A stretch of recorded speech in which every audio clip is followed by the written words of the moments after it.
کم مسلمانان وروڼه چې د رزق په باره کې پریشان دي، محتاج دي، غربت چې دی هغه راګیر کړي دي، د هغوی لپاره یو دوه روایتونه مې راوړي دي او په دغې روایتونو کې، په دغې احادیثو کې رسول الله صلی الله علیه وسلم ډېر آسان عملونه ښوولي دي چې د هغې د برکته الله رب ذوالجلال د رزق بندې دروازې چې دی هغه کولوي، رزق چې دی هغه فراخه کوي.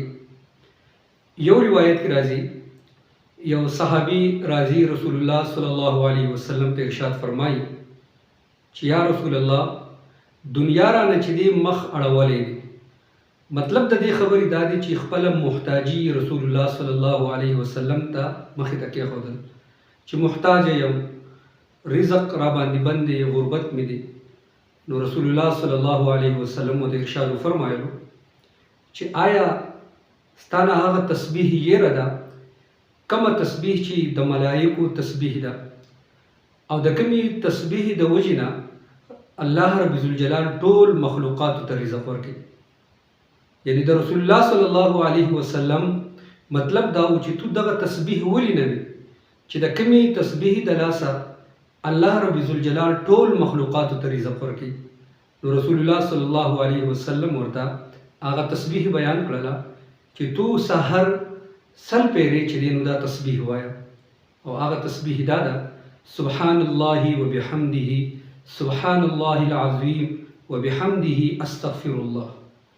نو ډېر اسانه وظیفه ده، ډېر اسان عمل دی، ډېر اسانه تسبیح ده. دا مونږه یو خپله وظیفه وګرځوو، روزانه د سحر مانځه نه پس سل پیرې دا وظیفه کو، سبحان الله وبحمده سبحان الله العظیم وبحمده استغفر الله. نو یو خو په دې روایت کې د دې تسبیح ذکر راغلی. نو څوک چې په ځان باندې دا لازم کړي انشاءالله العزیز ډېر زر به د هغوی د رزق دروازې کولی شي.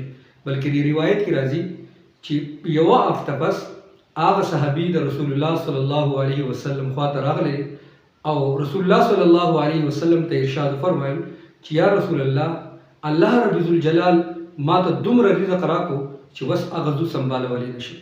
دا د هغه صحابو دومره یقین او دومره ایمان کامل و چې رسول الله صلی الله علیه وسلم ورته کم یو عمل ښوولی او بیا په هغې باندې عمل کړی، الله رب ذوالجلال د هغوی بند دروازې چې دی کولاو کړي دي. نو که بالفرض په موږ باندې هم داسې حالات وي، غربت وي، تنګدستي وي، محتاجي وي، بجای د دې نه چې انسانان او مخلوق ته موږ لاس نیزو، د الله سره خپل تعلق جوړ کړو او رسول الله صلی الله علیه وسلم چې کم وظایف موږ ته ښوولي دي په هغې باندې په پابندۍ باندې عمل کوو، انشاءالله العزیز زموږ دا بندي لارې به هم دا کولو شي. او دغه شانتي په یو بل روایت کې رسول الله صلی الله علیه وسلم ته یو صحابي راځي، هغه ورته خپل شکایت وکړلو د محتاجۍ او د تنګدستۍ.